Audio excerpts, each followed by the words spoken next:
តោះរបៀបចូលទៅមើលតើមានវីដេអូណាដែលជាប់ copyright របស់គេដែលអត់យើងបាណាយើងយកពីគេមក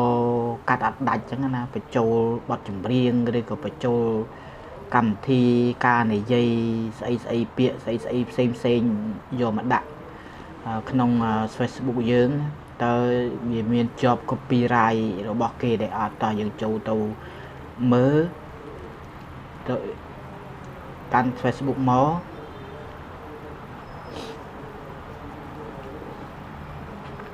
ឥឡូវយើងចូលទៅផ្ទាំង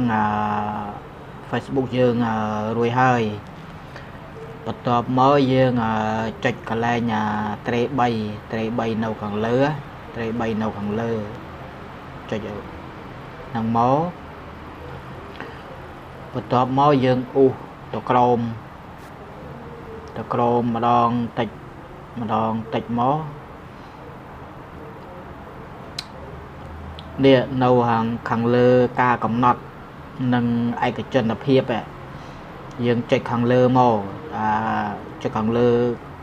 ការកំណត់ហ្នឹងមកបន្ទាប់មកយើងឃើញហើយយើងចុចនេះប្រអប់សារចូលត្រឹមត្រូវប្រអប់សារចូលត្រឹមត្រូវចុចហ្នឹងណាអបសារចូលត្រឹមត្រូវនេះមក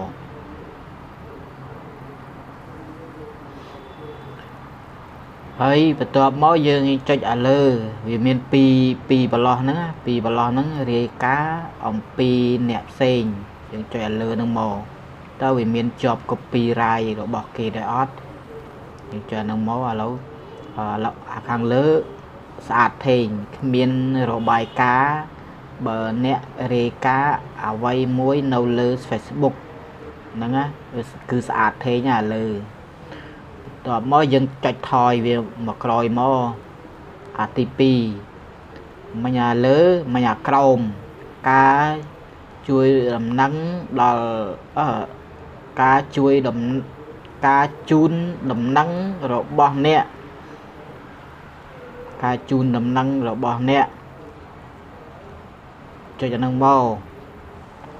នេះអានេះខ្ញុំជាប់copyright ខ្ញុំបង្កើត Facebook កើត Facebook ទី2 Facebook profile របស់យើងរបស់ខ្ញុំខ្ញុំយកដល់ពេលខ្ញុំបង្កើតទៅវាជាប់ copyright ផង Facebook ហ្នឹងណាបើសិនជាបងប្អូនដែលយកបទចម្រៀងឬក៏យកអីកាត់ដាក់មករូបយើងឬក៏ដាក់វីដេអូរបស់យើងវាបើសិនជាជាប់ copyright កម្មសិទ្ធិផងគេនៅនឹងទាំងអស់នៅក្នុងនឹងទាំងអស់បើសិនជាយូសារឆែកផងណាបើសិនជាឃើញយើងលុបចោលណាលុបពីកន្លែងហ្នឹងទៅលុបចោលហ្នឹងណាកន្លែងហ្នឹងអានេះខ្ញុំជាប់ពីក្រុមហ៊ុន Facebook ព្រោះអីខ្ញុំបង្កើតនេះបង្កើត Facebook ទី2ដល់ពេលអញ្ចឹងខ្ញុំFacebook ទី2ខ្ញុំលុបចោលវានៅជាប់កម្មសិទ្ធិរបស់ Facebook ហ្នឹងតែប៉ុណ្ណឹងបងប្អូនតែពីរហ្នឹងបើឃើញស្អាតថេងអាលើស្អាតអាក្រោមស្អាតដឹងតែ Facebook យើងលែងមានបញ្ហាអីហើយ